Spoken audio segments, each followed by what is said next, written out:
Assalamualaikum warahmatullahi wabarakatuh. Perkenalkan, nama saya Lutfi Alamsyah.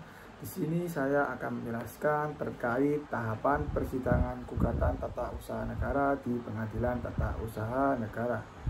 Pertama, pemeriksaan pendahuluan. Dalam pemeriksaan pendahuluan terdapat pemeriksaan administrasi di kementerian.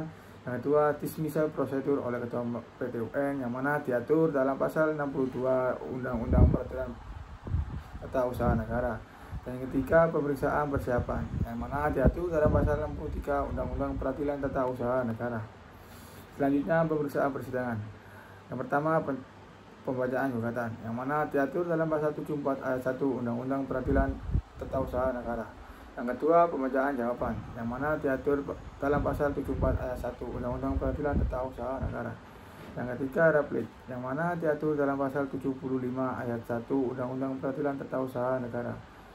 Yang keempat, duplik yang mana diatur dalam pasal 75 ayat 2 Undang-Undang Peradilan Tata Usaha Negara. Yang kelima, pembuktian. Dan yang keenam, kesimpulan. Dan yang terakhir, putusan. Pembacaan putusan. Pembacaan putusan ini diatur dalam pasal 108 Undang-Undang Peradilan Tata Usaha Negara, yang mana putusan ini harus diucapkan dalam sidang terbuka untuk umum. Apabila salah satu pihak atau kedua belah pihak tidak hadir pada waktu putusan pengadilan diucapkan, atas perintah hakim ketua sidang salinan putusan ini disampaikan dengan surat tercatat kepada yang bersangkutan. Tidak dipenuhinya ketentuan tersebut berakibat putusan pengadilan tidak sah dan tidak mempunyai kekuatan hukum. Selanjutnya, materi muatan putusan yang mana diatur dalam pasal 109 Undang-Undang Peradilan Tata Usaha Negara, yang mana dalam isinya materi ini dijelaskan. Pertama, kepala putusan yang berbunyi demi keadilan berdasarkan ketuhanan yang Maha Esa.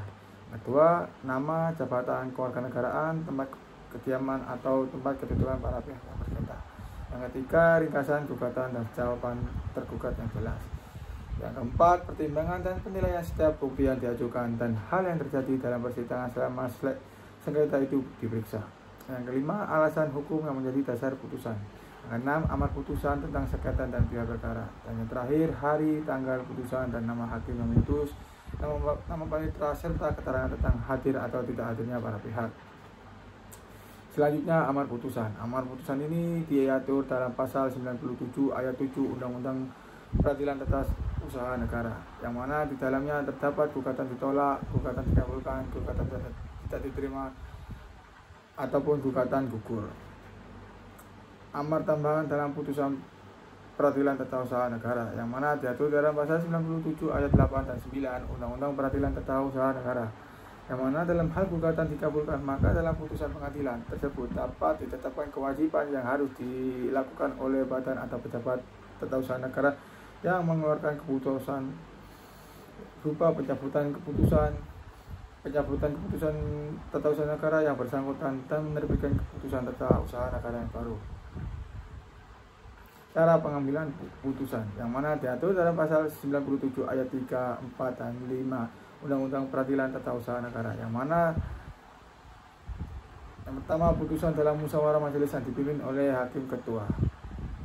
Selanjutnya, apabila musyawarah majelis bagaimana dimaksud dalam ayat 3 tidak dapat menghasilkan putusan, permusyawaratan ditunda sampai musyawarah majelis berikutnya. Apabila dalam musyawarah majelis berikutnya tidak dapat diambil suara terbanyak, maka suara terakhir hakim ketua majelis yang menentukan.